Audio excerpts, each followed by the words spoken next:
The Paul Leslie Interviews. I'm pleased to welcome our special guest on this episode of the Paul Leslie Hour. He's a singer, songwriter, and recording artist. It's a pleasure to welcome Jonathan Edwards. Well, thank you very much. Great pleasure to talk to you. No doubt some of our listeners are familiar with your music, but for those of them that are not, who is Jonathan Edwards? I'm a guy who has found a pretty good balance between a career in the music business and an actual life outside the music business. I've never really embraced the business part of what I do, but I've always been involved in music since a very early age and always been involved in creatively having a voice in songwriting and record making and all the things that on the creative end of the deal. I interviewed a songwriter not too long ago, and he said that a lot of songwriters forget to have a life outside of music. What do you think about that? I think that it's really important to inform the creative process with life's experiences. I mean, it sounds pretty obvious, but you've got to fill the bucket before you can empty it, and it's all very much a part of the process for me, and one that I really enjoy and love to be involved with. Tell us about the music you heard growing up. Unfortunately, I was kind of only a product of popular music of the time because that's all that I could find on the radio until later when I gained an appreciation of the more esoteric types of music, all the bluegrass and the great roots country that was coming out of Nashville and Louisville and all those places that I could get on my AM radio underneath my pillow late at night. And I listened to those stations always, every night when there wasn't a baseball game on, especially related to the R&B that was popular in the 50s. Otis, Ray Charles, Aretha. I listened to that stuff very intently and with much love and admiration. And of course, Elvis came in and blew everybody away, including me.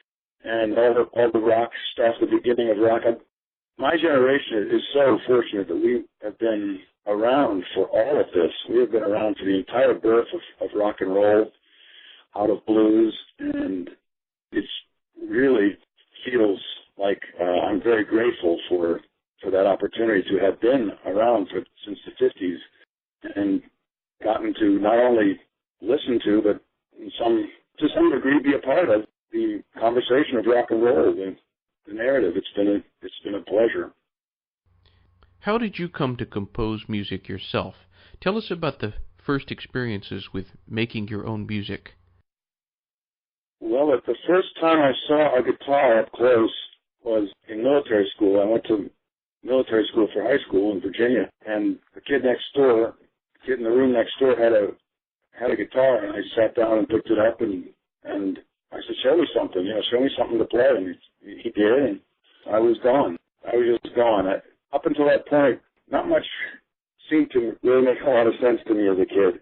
That's why I ended up in military school.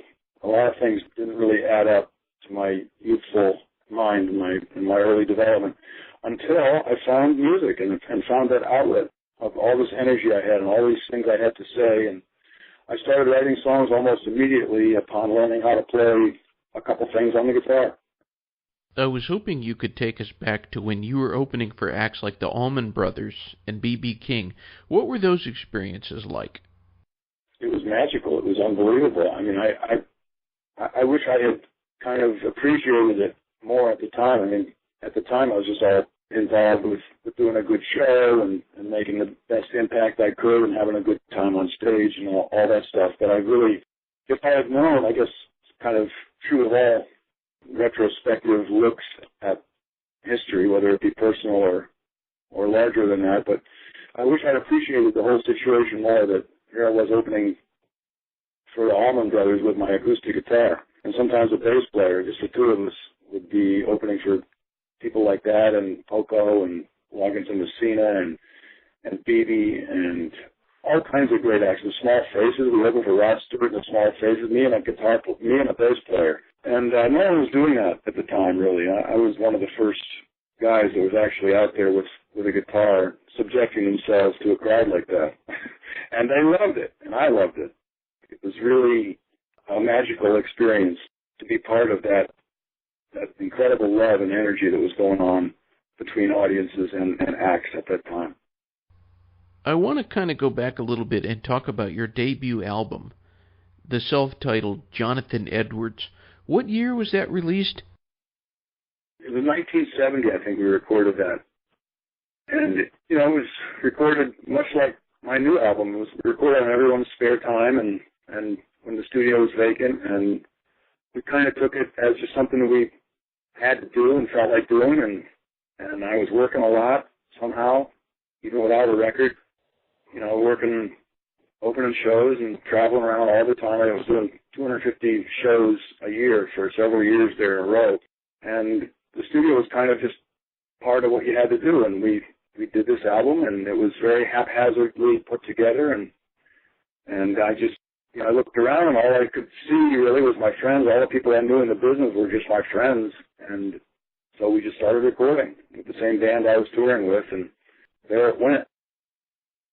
We're joined by singer, songwriter, and recording artist Jonathan Edwards.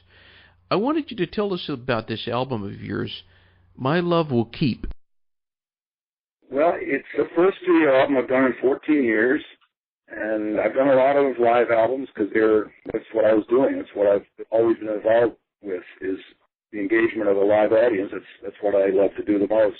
And it was just time. I found a studio here in Portland, Maine that was really comfortable, and a wonderful engineer who I got to be co-producer on the thing, and it just seemed to all add up and make sense, and I wanted to keep it all here in Portland, Maine, because there's a lot of great art and music here in town. I wanted to kind of keep it localized, and that's what we ended up doing for this project. And it's the first studio, not only the first studio album in 14 years, but it's also the first studio album that I've done in like 25 years that has been actually distributed and promoted. So this is really, I feel like I'm a little late to the party, but I think I'm in good shape with it. I think that this is a really friendly sounding album. My attempt was to make, after being away from the studio experience for so long, I just wanted to make an album that sounded friendly and welcoming and engaging to the listener, and I think I did that. From the album, I wanted you to tell us about the song Surrounded. Surrounded came to me. I was working in Nova Scotia in the woods with my chainsaw and a horse that I had trained to pull logs out of the woods, and we were doing some logging, she and I had fallen asleep during my lunch break, and she woke me up and said, you know, this horse, she's a young filly, and she woke me up and said, come on, let's go. Let's go. We got work to do. Wake up. And when I woke up, this whole song had materialized itself in my head and in my imagination, and I couldn't wait to get back to the house and write it. And sure enough, you know, it was written in 1975, I want to say, and it's taken me this long to find the right groove and the right treatment for this song. And again, I think that we were successful in finding that groove. When you write songs, is there a certain ritual? Is there a certain place and so on that you commonly use? I wish there was some kind of formula that I could fall back on, but I'm just subject to the inspiration and subject to whenever the muse comes to call. I try to make her comfortable and hope that she'll stay around as long as possible and allow me to be a conduit for the inspiration that comes from the cosmos through her to my guitar and my paper and pencil. Tell us about the song Johnny Blue Horizon.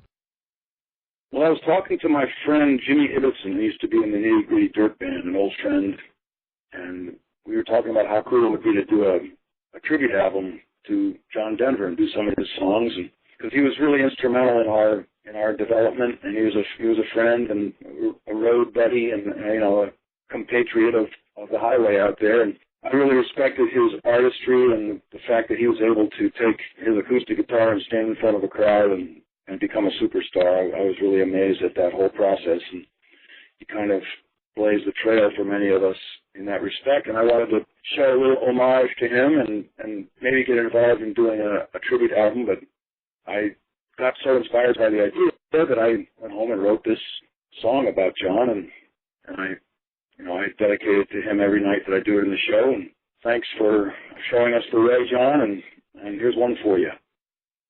I think John Denver is someone who is sometimes overlooked. He was such a great songwriter, and just everything he did was great, in my opinion. Yeah, it was an amazing body of work that he put together, and I was grateful to have opportunities to play with him a couple times, several occasions, and he dealt with songwriting from a really personal level, and I admired that, and have tried to emulate that kind of feeling in my own songwriting. Of today, what songwriters do you think are the best?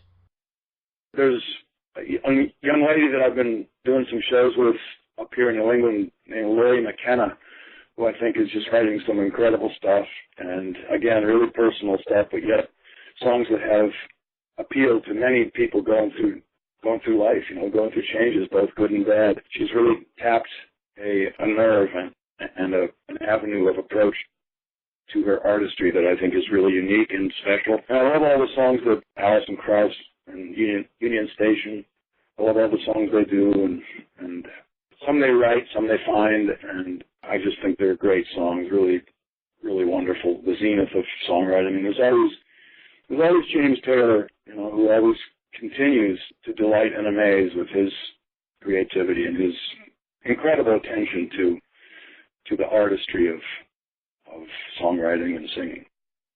We're joined by singer-songwriter Jonathan Edwards. I wanted to talk about this song of yours on the album My Love Will Keep, Crazy Texas Woman.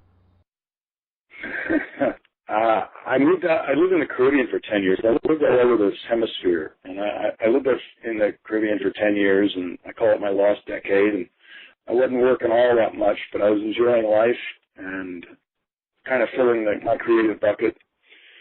And someone said I should move, and I was thinking of moving back to the States. I should move to Austin because it's an amazingly vibrant, energetic music and art town, and I thought that was a good idea because I wasn't that crazy about going to Nashville or New York or L.A. So I went to Austin, and I loved it. I really loved my experience, my time in Austin, and as my friend Sean Colvin would say, I got a song out of it, and that's Crazy Texas Woman. We're joined by Jonathan Edwards. There's another song that's kind of a bluegrass number. I wanted you to tell us about How Long. Well, How Long is a tune that I recorded with Demi Lou and her hot band back in the 70s, and the poor little song only had one verse, and so I sat down and applied what I was going through in my life to writing a second verse after all these years, and thought it should have another breath of fame and notoriety, and people would need to hear this song with a new verse on it. So, and I got Claire Lynch to sing it with me, and I think it turned out really good. What do you think is more important as an artist, being confident or being humble? Well, I think it's a deadly combination of both. I mean, you have to have enough confidence to go out there and in front of a crowd and entertain and inspire and welcome people into your life and into your world and into your approach to creativity.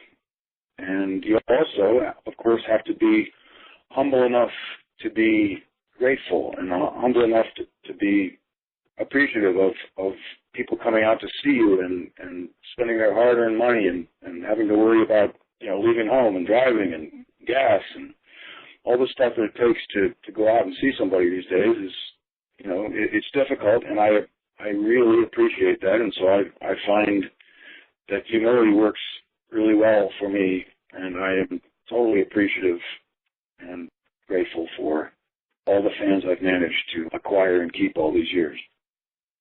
When somebody listens to one of your records, or when they see you in concert and they're listening to your songs, what do you want them to get from that experience? Well, the shows have been going really well lately, and I think it's because I really give them an experience that I really try to take them out of their own world and out of their own sense of reality and kind of welcome them into my zany little world of traveling and songwriting and relationships and all the subject matter that goes into making a J.E. show. I do songs from 15, 16 albums that I've got out, and songs mostly nowadays from the new album, and I also do a lot of songs from the first album because that was a really big album for me, and people love it still, and I sell a ton of them still. I just try to let people have a vacation from their day-to-day world and welcome them into mine for a couple hours. What is the best thing about being Jonathan Edwards? I have a really great life. I'm living up here in Maine where it gets cold in the winter, but the people are warm, and I'm loving life. I can't wait to get on the road every time I get a chance to play, which is pretty much every weekend in my life. And I am loving the audiences that show up and my music. I've got some great people playing with me from time to time. I'm in love with my life and life in general. As much as we all complain about, having to go out on the road and, the hotels and the food and blah, blah, blah, being away from home, all those things, it's still a pretty good job. And if all I have to worry about in life is singing songs to people, I think I'm in pretty good shape. Well, we have listeners in a lot of different places. My last question, for anyone who's listening in, what would you like to say to them? Thanks so much for listening to all my people, all my peoples. Thanks so much for being a part of my life and allowing me to be a part of yours. And I really look forward to seeing you at the next show. And I really look forward to my imaginary process of you listening to my music and going, wow, he's got it. The guy's got it. And again, I'm so grateful and thankful for the opportunity to be out there playing acoustic music live in front of people. Thank you. And Mr. Edwards, thank you for doing this interview. It's been a pleasure to speak to you. Thank you. For me too. And I appreciate your help in supporting what we do. I really do. It's a pleasure. Thank you. Have a good one. Thanks very much. And yourself.